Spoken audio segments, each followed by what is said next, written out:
Hey guys, it's Megan and welcome back to my channel, The Crafty Quinn. In today's video, I'm going to share 3 coastal Wayfair Decor dupes for the Chic for Cheap challenge, so make sure to hit that subscribe button and hit the bell button for notifications so you never miss a new video. And like I said, today is the Chic for Cheap craft challenge hosted by Christy Creates DIY, and I'm so honored to be co-hosting. We're going to link the playlist down below of all the other crafters participating in this challenge, so make sure to check out all the awesome DIYs they've come up with. If you're new to Chic for Cheap, it's a monthly challenge Christy hosts on the first Monday of every month at 1 p.m. Eastern Standard Time, where crafters create something chic and stylish for their home as cheap as possible, so you get inspired by something you like on Wayfair, for example, like I did, and you want to recreate it. If you make it cheaper than the original inspiration item, then you've done it.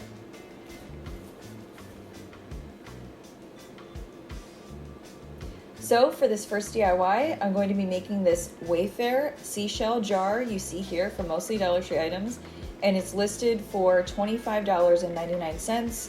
I was able to recreate it for $6, and let me show you what I did. My cat Marcus, the crafty kitty, was pretty excited to play with the seashells as soon as I brought them home. If you're new here, the crafty kitty likes to lend a hand in almost all of my videos. And by lend a hand, I mean steal things and play with the things that I make.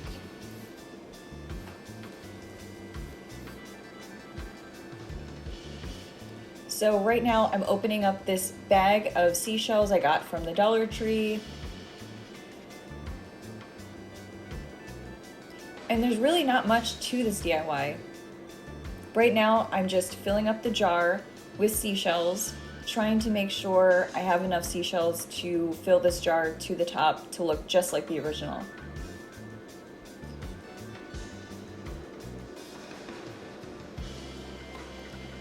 The original had a lot of fun seashells in it, and I definitely did not have all of these fun seashells that they had to go in that one, so I used just the prettiest ones that I saw from those bag of seashells I got from the Dollar Tree.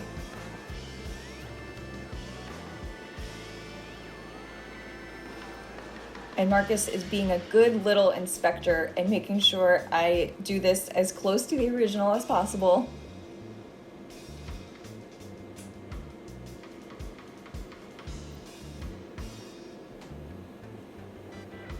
Oh, one more, and then it looks like it's completely full.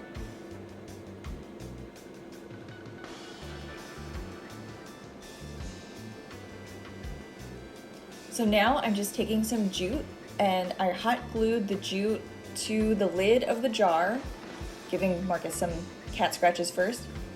I glued the end of the jute string to one side of the lid of the jar. Now I'm just wrapping it around to make sure I'm covering up the silver part of the jar as much as I can. And I do leave the very top of the jar mostly exposed, so you don't have to wrap the jute around the lid completely. You don't need to cover it completely. I'm mostly just concerned with covering up the side of the jar.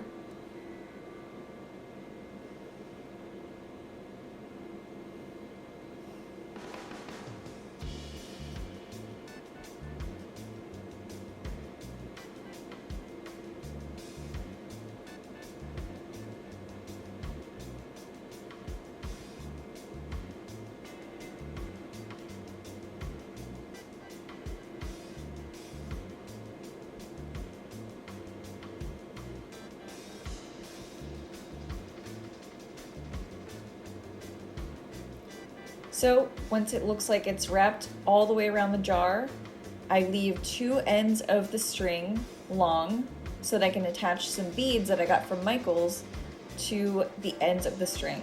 And these beads from Michael's were about $3, I think, for the bag. So now I'm just tying a knot on the end to make sure that the bead doesn't fall off the string. And I noticed later that there was a 3rd string that I needed to add to this. And so each string has 2 beads on it, and at the very bottom of each string there is a seashell. So I am just using hot glue inside the seashell, attaching it to the end of the string, and using my little mask applicator to push the string into the seashell, and it actually stays pretty good.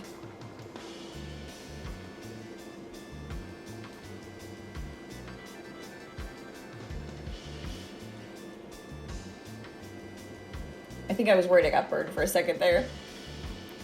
So now I'm just making sure to complete this dupe so it looks just like the original. I am weaving the string through a top piece of the string on the top of the jar and a bottom piece of the string on the bottom part of the jar. So I'm just weaving it so it goes from top to bottom, and just kind of making a loop. So the original made it look like there was a loop all the way around the jar.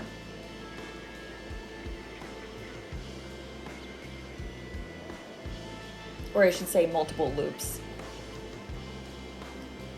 So I just fast forwarded through this process so you don't have to watch me do this for a while.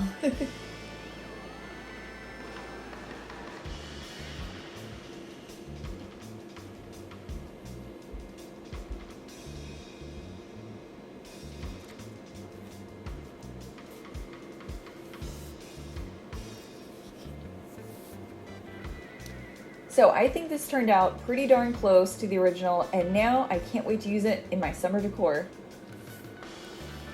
How do you think it stacks up against the original? So next, I'll be recreating this Wayfair Seashore tic-tac-toe board. This normally sells for $32.99, and I recreated it for $6. This was definitely more difficult to make because I couldn't find sand dollars anywhere, so I'll explain more about how I made those in a little bit. So first, I'm taking this Easter sign. I bought one more recently at Dollar Tree because they had a bunch on clearance and they were trying to get rid of them. So I'm taking my craft paper and I Mod Podged that to the very bottom so it looks like a finished product. So I'm using the back side of the board now. And now I'm using Jenga blocks to make the rows that I need to make this tic-tac-toe board form. So I did about 4 Jenga blocks on each side. And now I'm using the sand dollar to measure how far apart the middle column should be and where exactly I need to put the middle pieces to make the middle rows. So I'm taking my Waverly Pool chalk paint, and once everything was hot glued, I'm just painting over everything, and it was much better to paint it this way so I didn't have to paint every single side of the Jenga blocks. And like I said, that is the Pool Waverly color. So once I have everything lined up, I took these Dollar Tree starfish. So I only spent $5 and I had 5 of these starfish, so it's $5 there. And I'm using the starfish to help sort out the middle pieces to see how far apart they should be. They were both about 2 inches each. So now these sand dollars, I couldn't find sand dollars anywhere, so luckily my husband 3D printed these sand dollars, and I know everybody doesn't have a 3D printer, so we just kind of lucked out here, but otherwise I was going to make the sand dollars by using air dried clay. So I recommend that as an option because sand dollars are not in season right now. So now I'm just taking this antique Waverly wax and distressing the tic-tac-toe board to make it just like the original because the original was slightly distressed as well. And I did a layer of white Waverly chalk paint to the starfish and the sand dollars. Surprisingly, the starfish needed more chalk paint than the sand dollars did. So once everything is lined up, I'm just putting them in the tic-tac-toe board, and then it came out like this. And now I'm obsessed with this piece, and I can't wait to use it and actually play tic-tac-toe. So for this final DIY, this was actually a 2-piece wood box nautical maritime decor set, and I only made 1 box, and I recreated this for $10. So this one definitely does not look exactly like the original, but it was made more to my liking. So I'm taking these adhesive popsicle sticks, I'm cutting them with my miter shears. These definitely do not cut through the wood easily. I would say you have to cut the top, you flip it over, you cut the other side too, and then you just kind of mess with it a little bit, and then it eventually snaps off. So they don't cut through the wood completely, but they cut everything straight, and that's why I like them. So now I'm just taking my finger sander and I'm just sanding the end of the popsicle stick so that it's not rough and there's no splinters. So this box did not exactly look like the original. It had this netting on the top. So I'm using the adhesive popsicle sticks to cover that up so it looks kind of like shiplap in a way on the top. So once everything was sized perfectly to cover up this netting, then you can move on to the next step. But I had to cut everything down to size to make it fit. And that was definitely a long process, but definitely worth it in the end to do that. So I'm taking this huge anchor that I found at Walmart, using my Waverly Antique Wax with a paintbrush this time. I know I normally use a baby wipe, but I'm using a paintbrush this time because I wanted it to come out thicker. So this is exactly how I would like it to look. So now I'm using another adhesive popsicle stick for the very top. I did hot glue that down. It's only adhesive on one side, so you have to use hot glue on the whole thing. And I think the purpose of this design, why they made it look like this, was to make it look like a treasure box, in my opinion. So I think it definitely looked like that.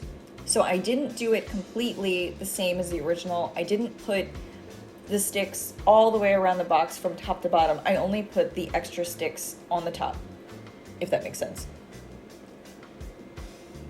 So now I didn't draw any lines or anything. I totally just eyeballed this and made these streaks. And this is the Pool Waverly chalk paint it gives everything this awesome nautical look, and the white Waverly chalk paint as well. So those were the only two colors you need.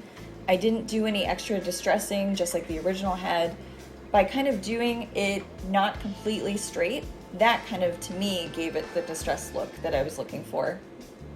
So I'm putting the hardware back on. I took everything off to paint it, and definitely recommend doing that so you don't paint over the hardware. And these were super easy to take off with a tiny screwdriver.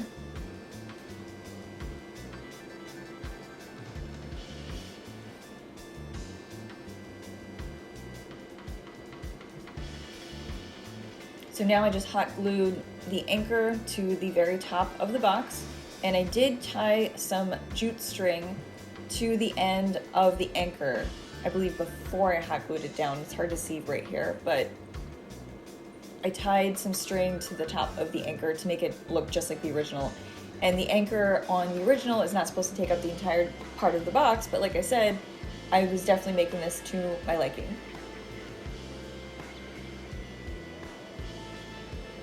And then this is how this one turned out. So to me, this looks like buried treasure or something like that, and I thought it was so adorable, and I love all of these pieces, and I can't wait to start putting out some coastal decor.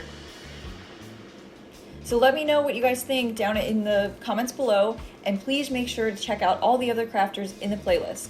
If you want to watch more videos, check them out here on the left, and let's keep in touch on Instagram. Thank you guys so much for watching, and tune in next week for the next video. Thank you!